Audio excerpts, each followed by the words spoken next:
this planned transaction, which is the merger that has been announced between two Thai entities. Thereafter, we'll go deeper into one of them, which is Gulf Energy.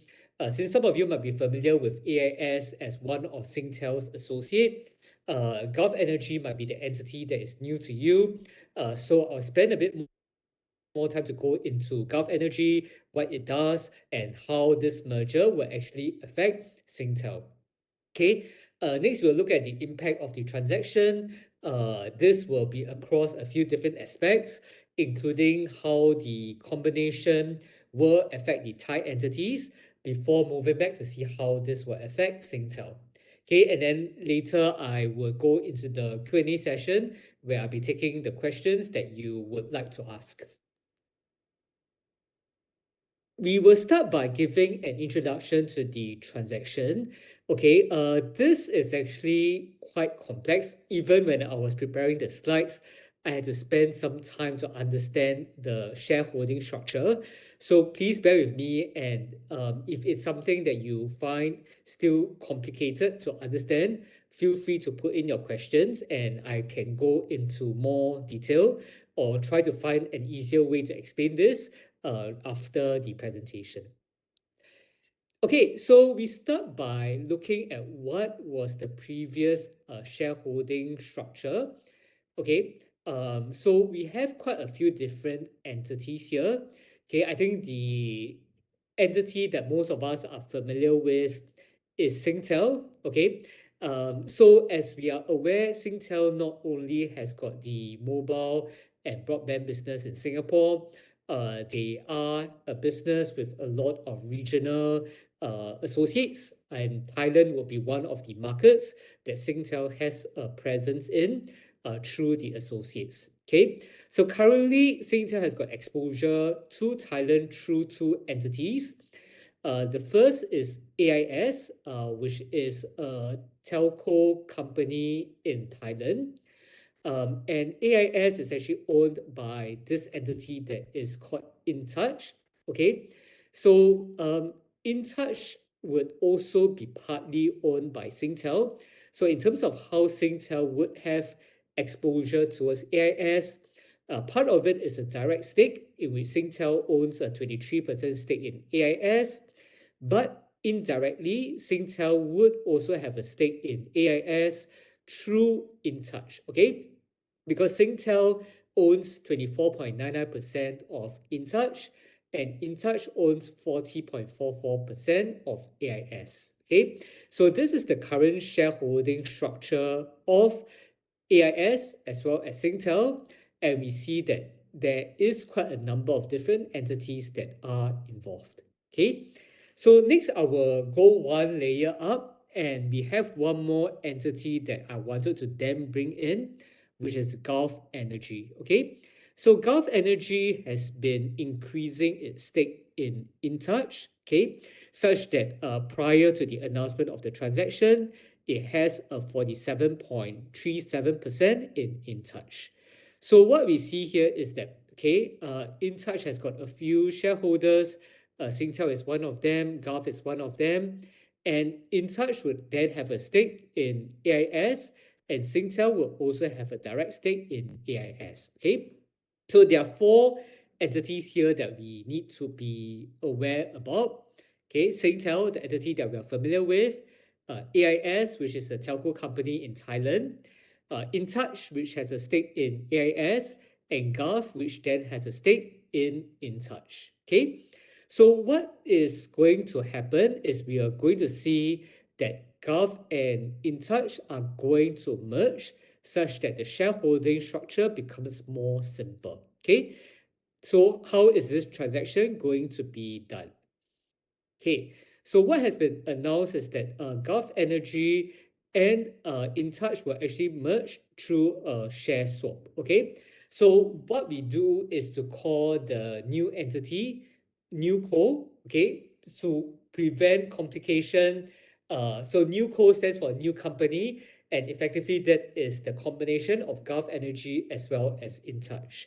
Okay, so in this case, after the combination, the major shareholder of the NewCo will be Gulf Energy, Okay, and what we see for Gulf Energy is that this family in Thailand would have a 60% stake in Gulf Energy. And in terms of the rationale of this transaction, one of it is clearly to simplify the shareholding structure across these different entities. But more importantly, when I listen into the management briefings of Gulf Energy, of AIS, as well as InTouch, what they have shared is that they want to position the new co as a growth company. Okay, so this is something that the management has clearly stated, and we will see later on how they intend to actually do so. Okay, so broadly, these are the terms of the transaction, and this is actually how the shareholding structure will actually look like following the completion of the transaction. Okay, so we see that the InTouch and Gulf shareholding has effectively been merged into one that is now called the new co. I mentioned that they have a major shareholder, which is a Thai family, okay, that then has a 60% stake in the new co. Singtel would have a stake in the new co as well, and then the remaining shares will be held in public hands. Okay, and then this new co would have a 40.44% stake in AIS. Just as a recap, AIS is the telco company, and Singtel would also likewise have a direct stake in AIS. Okay, so this part doesn't change.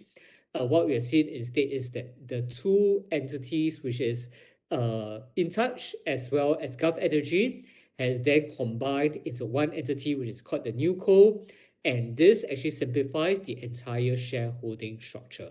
Okay, I hope this is clear to everyone who has joined us today, given that there are four different entities that we are looking at.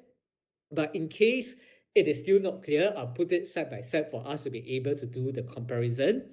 Okay, so if I just go starting from the bottom once again, AIS, in terms of the shareholding here, doesn't change. You've got Singtel that has got a 23.31% stake, direct stake in AIS, and effectively this AIS would be held by NewCo following the completion of the planned merger, while previously it would have been held by InTouch. Okay, there's then a combination of both Gulf and InTouch into one entity. The major shareholder would own 59.72% of the new co. Singtel will own 9%, and the public would own 31.2%. So you actually remove the one layer, which is effectively this holding of Gulf towards InTouch. Okay, so by putting it side by side, I hope it gives everyone a very clear understanding around what is the before, what is the after, and how we can think about the impact towards these companies thereafter. Okay, so if this actually goes ahead, what we then need to know is that we know Singtel's business, we know that it has got stakes in NewCo as well as AIS. We know that there's this NewCo, which is the combination of Gulf as well as InTouch, and we have got AIS, which is the Thai telco company. Okay, so I think AIS doesn't change. We are familiar with it as a telco company in Thailand. Singtel, we are familiar with it. And the question that you have is, okay, this new co actually looks very complicated. It is a combination of InTouch and Gulf. Singtel will have a 9% stake in the new co. What is this new co actually like? Okay, so as we can see, new co is a combination of Gulf Energy as well as InTouch.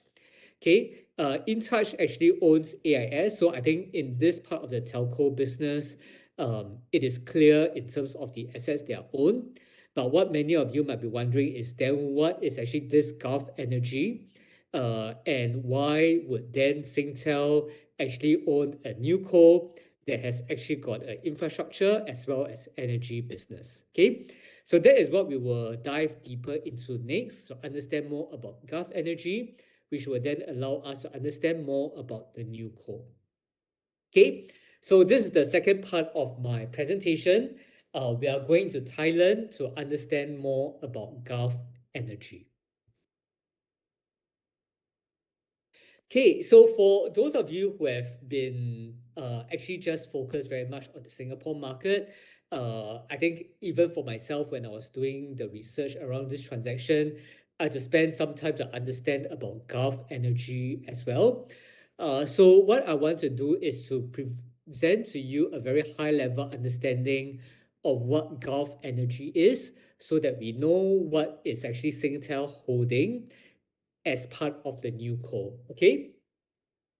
So, in a nutshell, Gulf Energy is a energy company in Thailand. Okay, they are Thailand's largest private power producer, and they have a very significant installed capacity of 7.6 gigawatts as of the end of April 2024.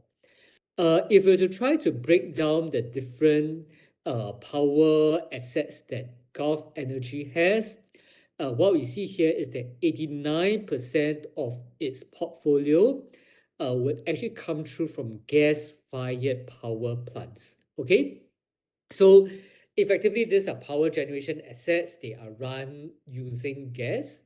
So that effectively is what Gulf Energy does. It is a company that has been listed on the Thai Stock Exchange in December 2017. And for investors in Singapore, through the Thai depository receipts, investors have recently also been able to get exposure to Gulf Energy through the Singapore depository receipts. Okay, but in a nutshell, what we need to know is that what Gulf Energy is known for is actually its very significant power generation assets, most of which is gas-fired, and it's got some other power generation assets, which are renewable energy, as well as in other infrastructure, as well as satellite assets. Okay, so that is what Gulf Energy is. And with the 7.6 gigawatts of installed capacity, they would also be the largest private power producer in Thailand. Okay, so you might be wondering, okay, they generate power, but I may not know how is the power market like in Thailand. Are this actually backed by long-term contracts? Does it have to find it very difficult to be able to sell the electricity that is produced? Okay, so for the power plants that it has, the bulk of it comes through from 6 gas-fired independent power producers. Okay, in my point of view, these plants actually carry low operating as well as financial risk, and there are a few reasons for that. Okay, because in Thailand, the independent power producer scheme is actually backed by power purchase agreements with the Thai government. So effectively, it is sold to the government, and in this case, the risk that it is taking against any counterparty would be deemed to be low, because it isn't such that if any of the customers were to close their facility in Thailand, then they might face the risk of actually not being able to sell the electricity. Okay, because the power plants are actually backed by agreements with the Thai government to be purchasing this power that is generated. And this actually comes through from a competitive bidding process. So it is not something that is mutually agreed upon. It is not based on existing relationships, but through a bidding process to make sure that there is a sound framework towards how it is awarded these power contracts. Okay, so that is how the market structure is in the Thai market, and that gives us some certainty that the power plants that Gulf Energy actually owns has got some visibility towards the revenue because of the agreements that it has signed with the Thai government. The next question that you would probably have would be, how is the power demand in Thailand? You might have come across news that, oh, maybe there are challenges relating to the Thai economy.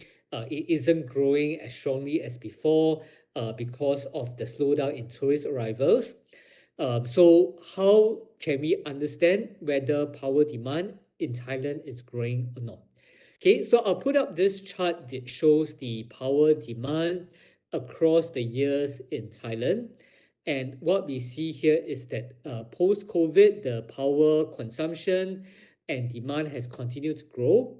Okay, between 2022 and 2023, we are looking at an average growth rate of about 3% for power consumption. And for peak power demand, which is effectively the highest demand that may be faced, that has grown even stronger at 6.4%.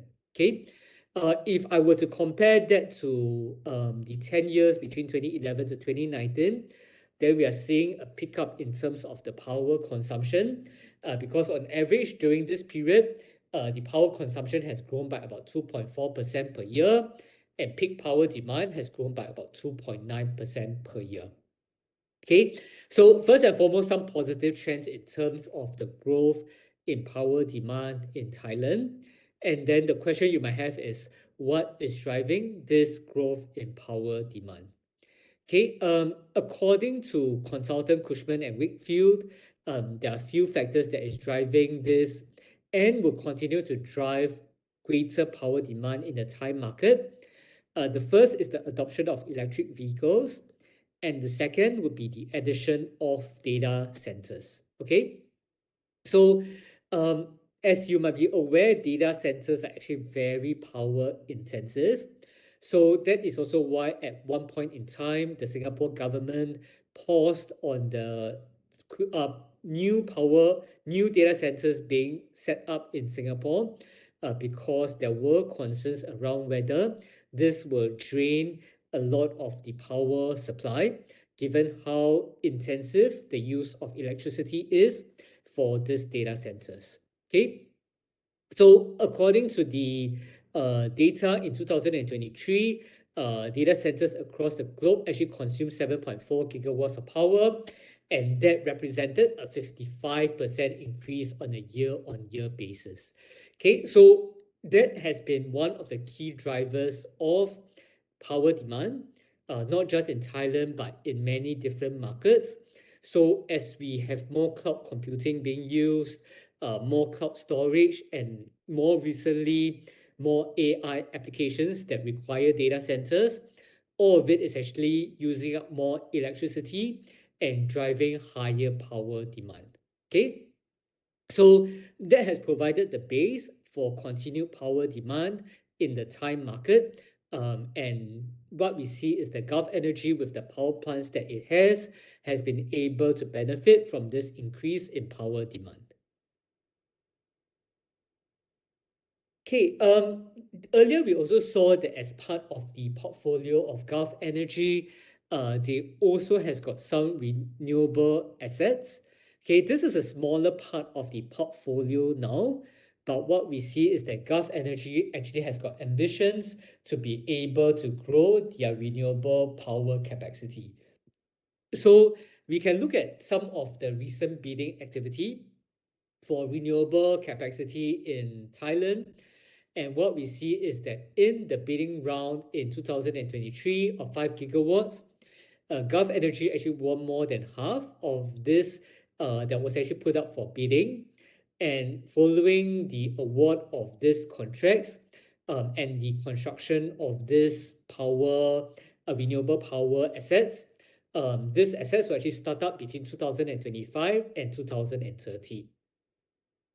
So as these assets are started, what Gulf Energy aims to do is to be able to grow their renewable energy capacity to 8 gigawatts by the year 2023 versus 1 gigawatt currently. Okay, so if we were to see the mix of power assets that Gulf Energy would then have in April 2024, as we saw earlier, the bulk of their portfolio is in gas-fired power plants. Okay, but if you're to look at renewables, it is now just a small part of the portfolio. Okay, by the year 2023, based on the company's projections and targets, renewables will be a larger part of its portfolio. And what we see here is that the gas-fired power plants will be a smaller part of this portfolio, but still the majority at about 63%. Okay, but what is very clear here is that they aim to grow their renewable power capacity, and that has been reflected in the most recent award of renewable capacity in Thailand, where they've been able to win sizable contracts as well. Okay, so we have looked at Gulf Energy's power business. You might be wondering, okay, if Gulf Energy is actually in the power business, why does it have a stake in intouch? Okay, so I go back to this shareholding structure, which is the current shareholding structure. And what once again we can see is that Gulf Energy, apart from the power assets that it owns, also has a 47% stake in intouch. So why does Gulf Energy have a stake in intouch? The company has actually been diversifying into infrastructure and digital businesses. So over the years, they spent close to 90 billion Thai baht to acquire this 47% stake in InTouch, which has a 40% stake in AIS. Okay, so given that they are the biggest shareholder of InTouch, what this means is that Gulf Energy effectively has got control of AIS. Okay, so through the stake in InTouch and through InTouch stake in AIS, Gulf Energy has effectively entered the infrastructure and digital business, which is effectively what AIS is through its mobile business. And that is one of the ways that the company intends to grow, apart from the power business, where it is already the leading private power producer in the Thai market. So what this combination will do is that with the share swap, I mentioned earlier that a new co will be formed, and it will actually position the new co as a growth company that is then better able to tap on these opportunities, whether is it in the infrastructure and digital businesses or whether is it in the power business. Okay, so that is a brief introduction about Gulf Energy, and next we come to this part around what is the impact of the planned transaction. So we have understood the overview of the transaction. I've taken some time to explain what Gulf Energy is, since that is something that is new to most of us here. Then the next question that you might have is, so then what is going to happen?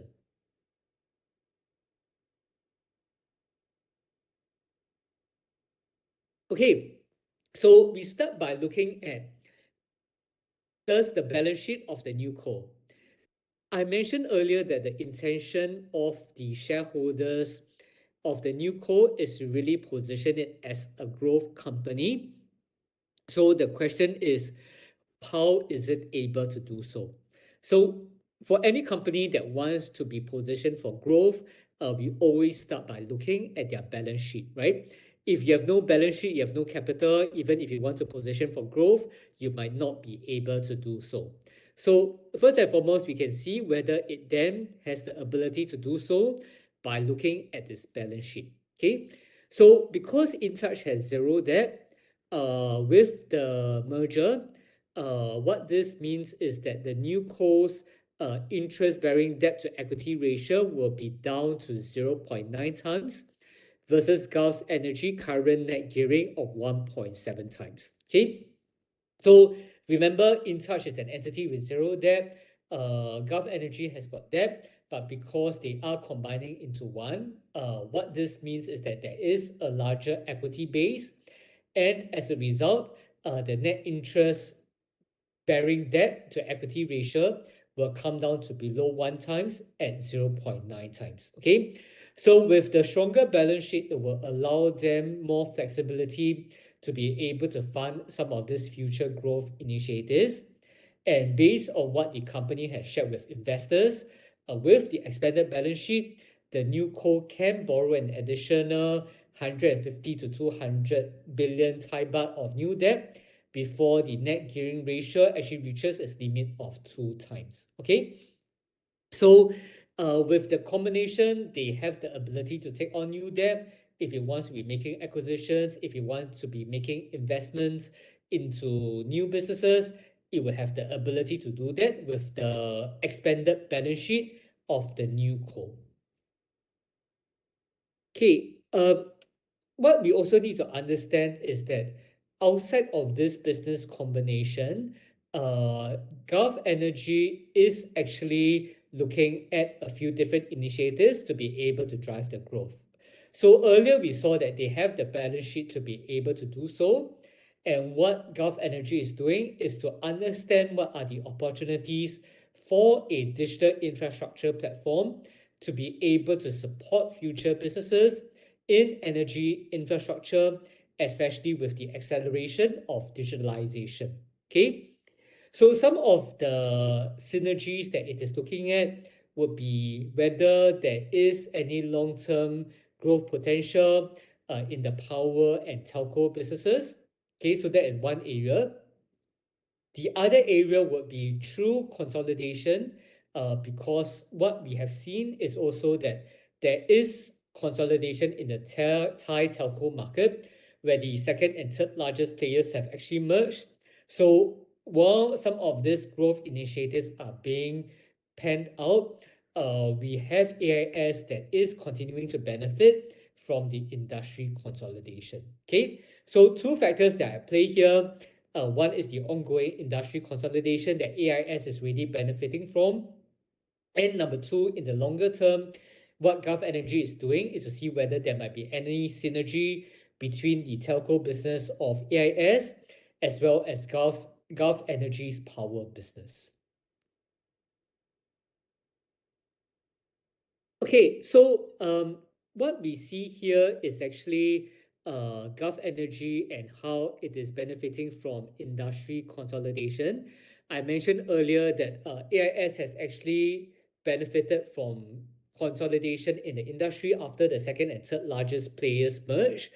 And just to give you an overview of the revenue breakdown of AIS, for those of you who might not be familiar with it, so what we see here is that just like a typical telco business, revenue from the mobile business would form the bulk of its revenue at 85%.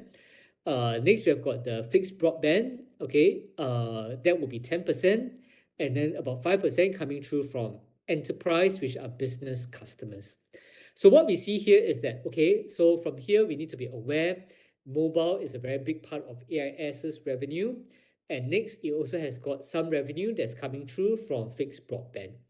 Okay, so we'll see how these businesses are being changed by some of the industry developments. Okay, so we start with the mobile business. So what has happened in Thailand is that in 2022, True and DTAC, which were then the second and third largest mobile players, have agreed to merge. Okay, so this was completed in 1st March 2023. And following the completion of the merger of the second and third largest player, what has happened is that the Thai telco sector is now effectively a two-player market or a duopoly. Okay, so you've got AIS and then you've got DTAC and True, two large players in the market, and each of them have got broadly similar market share as well as network capacity.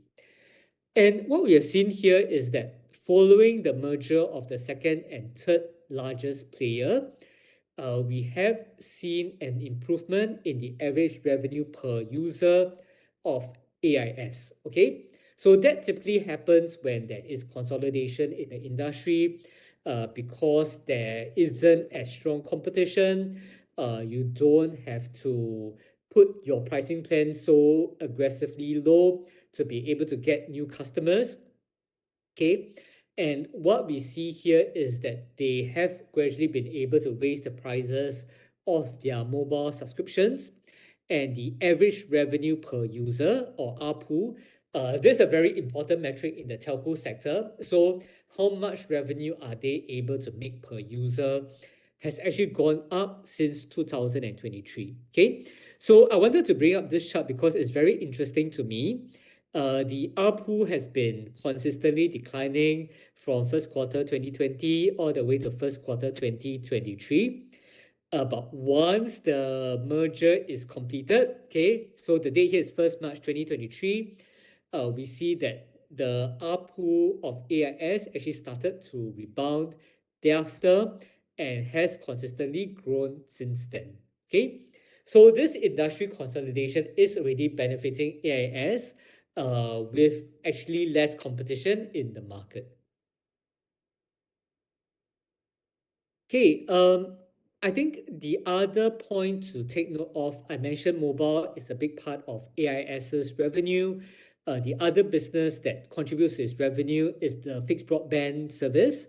Okay, so they have also spent about 28 billion to buy a stake in 3BB Broadband. Okay, and once again, the deal was completed in November 2023. Also, interestingly, following the completion of the acquisition, Thailand's broadband market is also now a two-player market, with AIS having the largest market share. Okay, and likewise, what we see here is that with the consolidation of 3BB towards AIS broadband business, is positive for their operating cash flow. And what we see here is that, okay, after declining in 2022, AIS's operating cash flow actually rebounded in 2023. So that is another positive. Apart from improving the ARPU, we are having AIS reporting a higher operating cash flow in 2023 as well. Okay, next we come to dividend payments. I think for many investors in Singapore, we always look out for the dividend payment by stocks in the Singapore market. We look at Singapore bank shares, which offer an attractive dividend yield. We look at some of the REITs, but no one really talks about the dividend from some of these stocks or markets that are overseas. But what I wanted to share is this increase in dividend per share by AIS. Okay. And what we have seen is that for a telco business, typically that has got a stable operating cash flow that it would then be able to pay out to shareholders. And more importantly, in 2023, with the improvement in profitability, with the lower capex, AIS's free cash flow has improved, and that has allowed them to raise the dividend payout.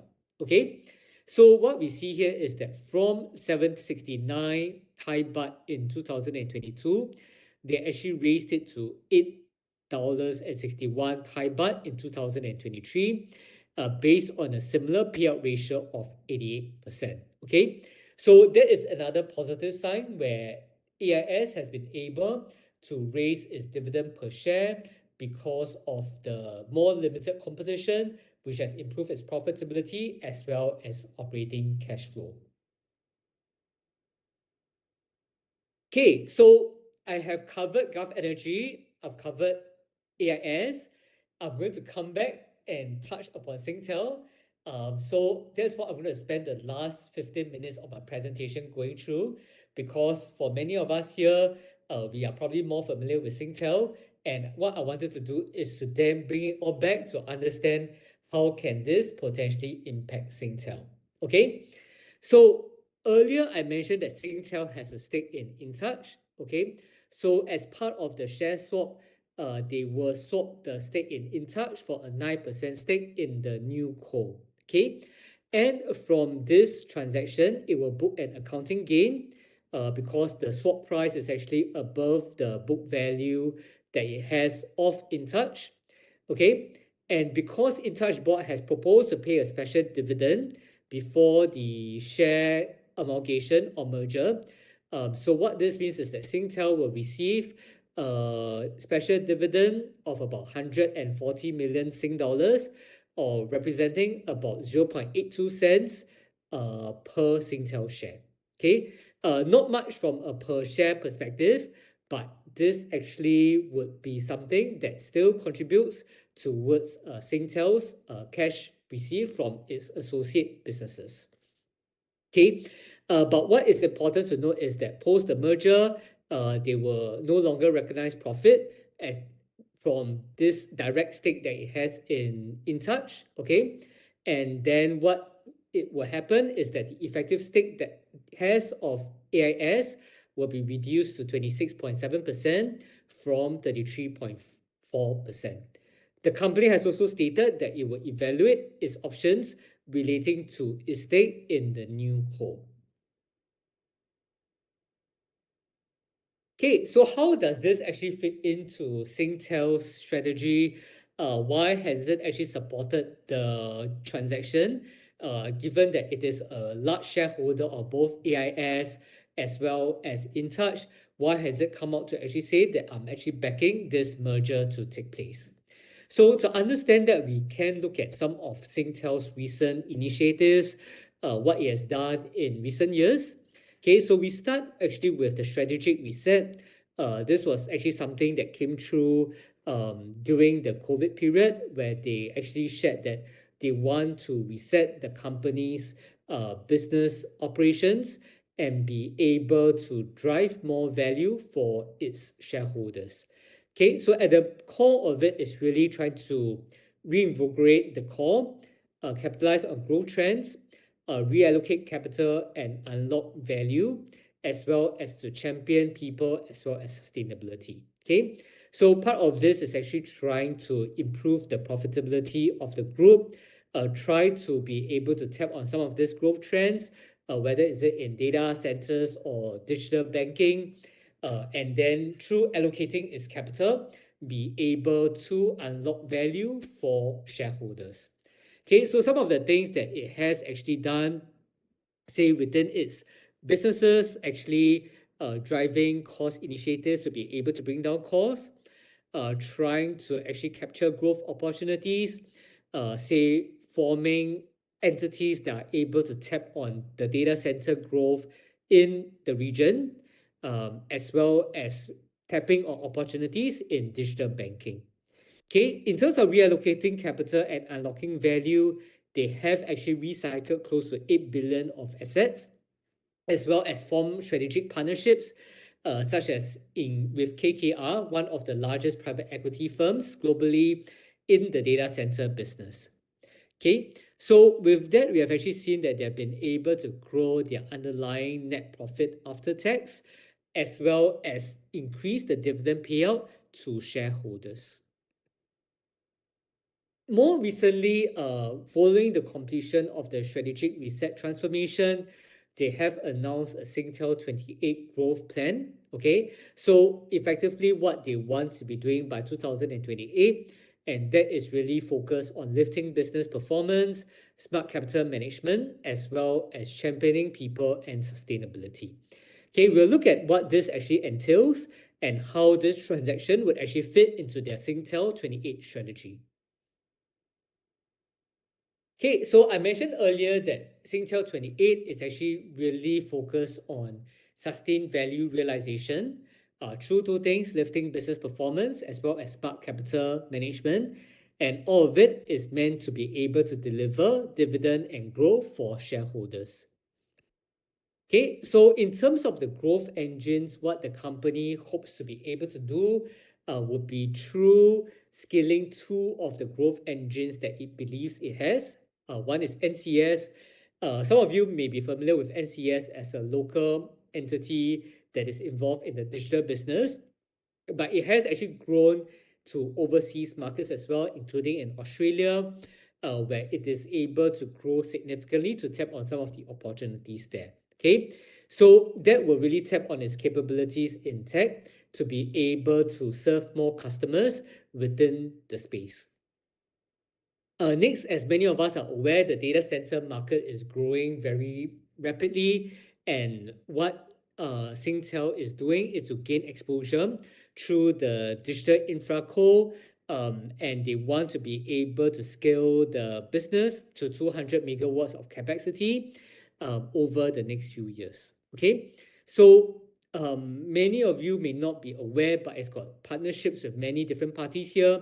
I mentioned KKR as a private equity partner that's come in to be able to help fund some of the investments. But they also have got partnerships with, say, NVIDIA, which many of us are familiar with in the AI ecosystem, to be able to see how Singtel can then offer GPU as a service and be able to tap on that as a growth business. Okay, so those are some of the growth opportunities that Singtel is looking at. Okay, and then with that, what will this actually mean for shareholders? So they have committed in terms of their dividend policy to be able to do two things. So number one, a core dividend, and this will be at between 70 to 90% of the underlying net profit after tax. And really what is driving this will be the underlying business performance, because if the business performance improve, the underlying net profit after tax should improve as well. And they have committed towards paying 70 to 90% of the underlying net profit after tax to shareholders. Okay, apart from that, they have also announced a new value realization dividend, which will be between 3 to 6 cents per share annually. And this will really be funded from any excess capital, as well as things that they have identified for recycling, including if they are able to sell off any assets, and there's new capital that comes in that are not required for investment purposes, then they can actually use some of the capital that's come in to be able to pay out this value realization dividend to shareholders. Okay, so earlier I shared that they will potentially receive this one-off special dividend from InTouch as part of the transaction. Okay, so this will all be seen as how they are able to recycle the assets. And if they have this additional capital that's coming in, it'll be considered as to whether that will then be paid out to shareholders as part of this value realization dividend. Okay, remember I shared that they also have this stake in the new co. They are evaluating the options that they have with the new co, and if it's something that they eventually decide to recycle or sell off as well, then that is also capital that will then come back to Singtel, in which they can potentially consider whether to pay out as part of this value realization dividend. Okay, so I shared earlier that the dividends of Singtel has started to grow. We see that very clearly over the last few fiscal years. Okay, so for Singtel, they have a March year end. In FY21, this was the year that they were impacted by COVID. We've got less people who are traveling overseas, so definitely impacting Singtel's roaming business. And likewise for their overseas businesses as well as associates, also impacted by the slowdown in demand during the COVID period. So the dividend per share came down to about 7.5 cents in FY21. I mentioned that they've been able to grow their underlying net profit after tax over the past few years. And with that, they increased the dividend in FY22, in FY23, and in FY24, which is the most recent fiscal year end March. They actually paid out a total dividend of 15 cents per share, which includes a 5.2 cents interim dividend, 6 cents final dividend, and a 3.8 cents value realization dividend. Okay, so that in a nutshell is actually what we see for Singtel's recent dividend payout. Okay, in terms of the recent financial performance, if you're wondering whether that's been sustained in the most recent quarter, okay, you can actually look at the quarter that they recently reported, which is the quarter ending June. We still see that the revenue has been flat, but the EBITDA of Singtel has actually improved, and this actually would take into consideration even some of the currency headwinds that it faced over the previous quarter. Okay, so with that, we saw an improvement in the underlying net profit of Singtel. It actually grew by 5% on a reported basis, and constant currency basis, which is stripping out some of this currency weakness in regional currencies, would have been up 9% on a year-on-year basis. Okay, what is driving this improvement in profit for Singtel? We start by looking at the core business, which is really the Singapore as well as Australia business. So in Singapore, the revenue and EBIT were stable in the quarter ending June compared to the previous year. In Australia, what we do see is that the revenue is down slightly, but the reported EBIT actually increased compared to the previous year. And if it's a look at the underlying EBITDA, then that actually rose by about 5% due to some cost initiatives that it has introduced. Okay, if you look at some of the growth engines that I mentioned earlier, then like I mentioned, particularly for NCS, it has been able to see very significant growth in the EBIT or operating profit coming through from the NCS business. And for the data center business, the revenue growth was strong, but in terms of the operating profit, that was actually impacted by some of this expansion-related costs, including project-based satellite fees. Okay, next we come to the regional associates. So what we do know is that for Singtel, they've got quite a number of different regional associates, including, like I mentioned earlier, Thailand, Indonesia, Philippines, India. And what we see here is mixed performance across its various associates. So for example, in Indonesia, Telkomsel actually had a decline in profit compared to the previous year. And the impact is worse after you take into consideration the currency weakness. But the bright spot here is really Thailand. So going back to once again its stake in AIS and InTouch, I mentioned how AIS has seen improving profit because of consolidation in the industry. And we see that being reflected in the numbers as well, where the profit contribution of AIS and InTouch towards Singtel actually grew 14% on a reported basis due to the higher profit that AIS and InTouch were able to generate. Okay, so with that, they have actually maintained their outlook for FY 2025, which is for the operating profit to grow at high single digit to low double digit, okay, to be able to continue on some of the cost savings, to be able to receive dividends from the regional associates, and to be able to pay out this value realization dividend of 3 to 6 cents per share. Okay, so with the first quarter fiscal year 25 earnings, Singtel believes that it's on track to meeting some of these targets. Okay, so I'll share some of the key transaction terms. We looked at Gulf Energy, we looked at some of Singtel's recent developments. You might be wondering, okay, then what are the risks relating to AIS and Gulf Energy? Okay, so first and foremost would be the regulatory risk. As we know, Gulf Energy is dependent on some of these independent power plants in Thailand. If there are going to be regulatory decisions that are delayed or reversed, this may potentially affect Gulf Energy. Okay. So for example, if the Thai government were to decide to change some of the power contracts, then that will actually impact Gulf Energy's business. Okay, we mentioned earlier that some of Gulf Energy's plants are still under construction, including the renewable energy assets. So if there are going to be any delays for these plants, then that could impact Gulf Energy's future profits, given that it will take a longer period of time to be able to get cash flow out of these assets. Okay, next we have competition in the telco business. What we have seen in the past is that True has been aggressive in the telco business, while we have seen increasing consolidation and an improvement in the ARPU in recent quarters. There's no guarantee that True won't come back to be more aggressive to be able to gain market share. Okay, and last but not least, currency risk, because AIS as well as the new co are actually based in Thailand.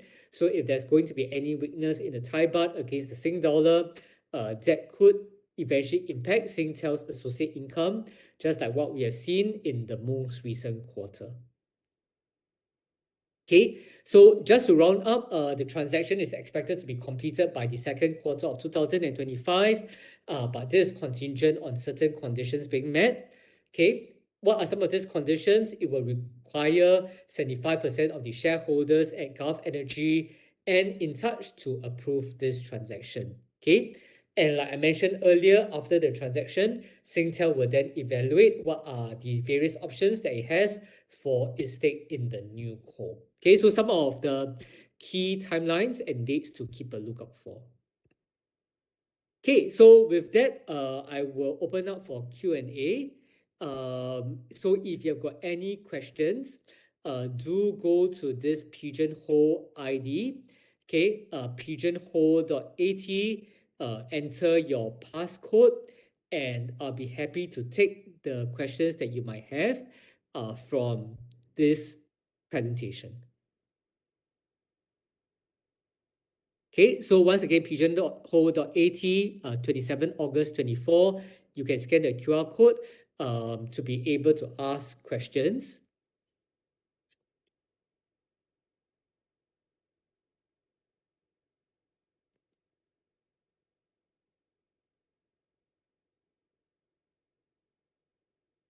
Okay,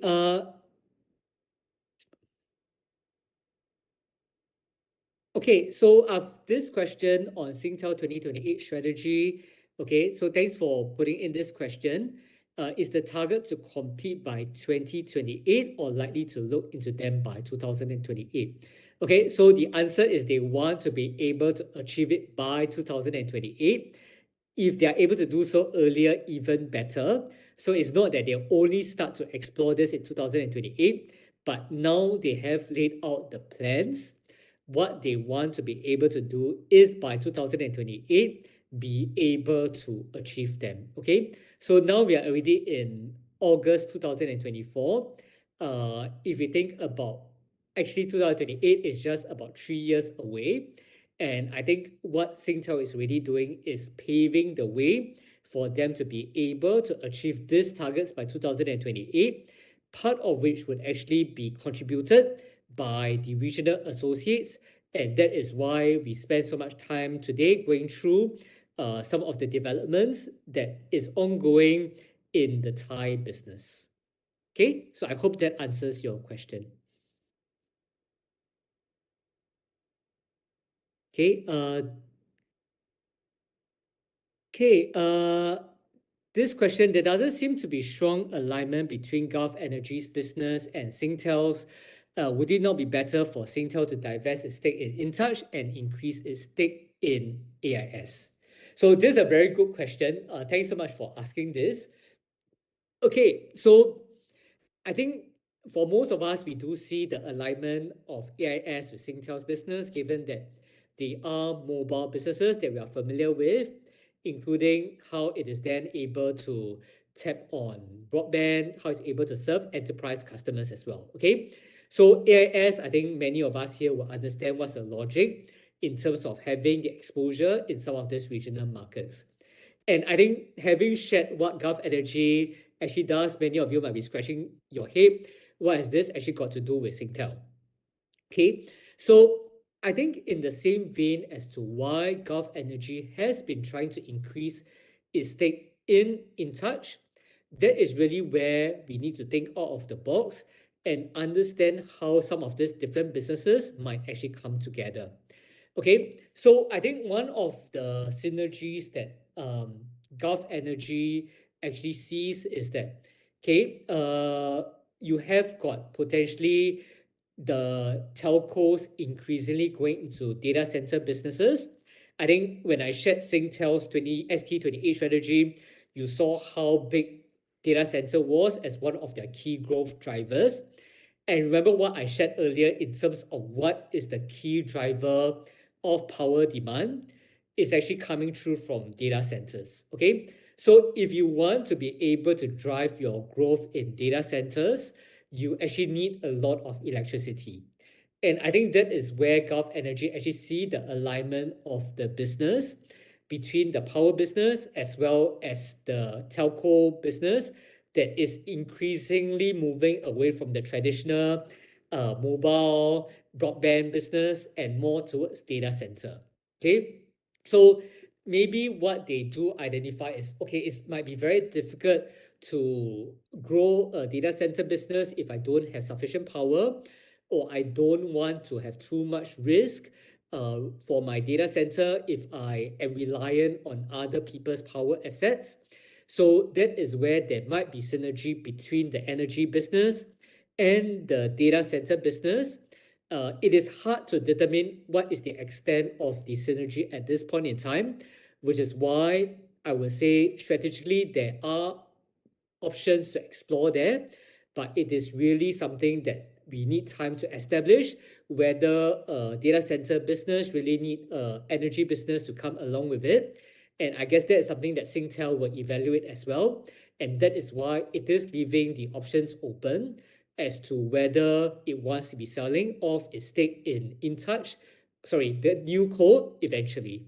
Okay, so I think that is something that not only will be trying to find out, Singtel's management will be finding out as it continues to see the various opportunities in the data center business, and in due course, it will then make a decision.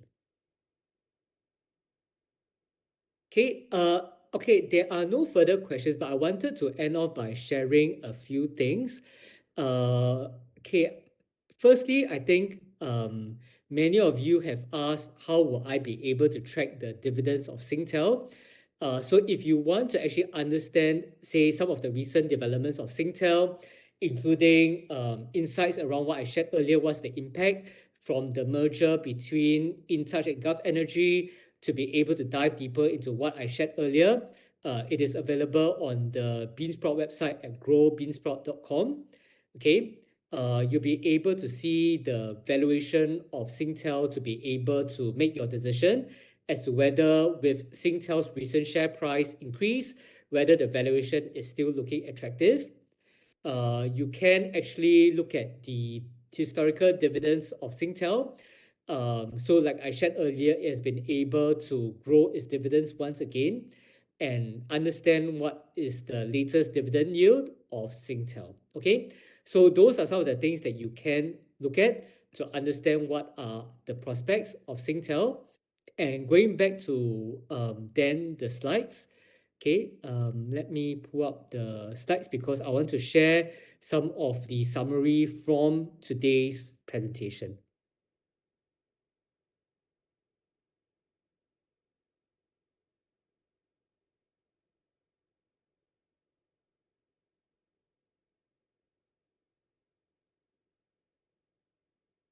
Okay, just give me 1 second while I pull up the summary slide.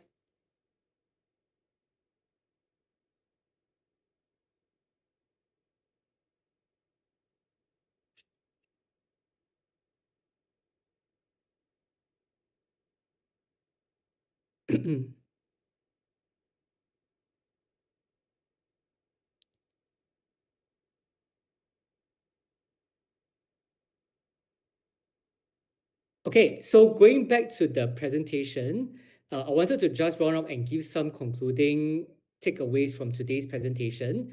So in case you're still confused around the whole transaction, I'll just sum it up in 5 key points. The first, what we need to know is that InTouch, which is AIS largest shareholders, they has proposed a merger with Gulf Energy via a share swap. Okay, so how does this impact Singtel? Singtel, as part of this transaction, will swap its current 25% stake in InTouch for a 9% stake in the new co. Okay, so with this transaction, its effective stake in AIS will actually come down. Okay, they receive a special dividend as part of this sale. And thereafter, they will evaluate the different options that it has relating to the new co. If you're wondering what is the idea of this transaction, the shareholders of the new co really want to position this as a growth company. I shared how it will have a stronger balance sheet to be able to fund new growth assets in green energy, as well as to be able to support potential demand growth of industrial companies as well as data centers. Okay, so that is what the shareholders want to do with the new co.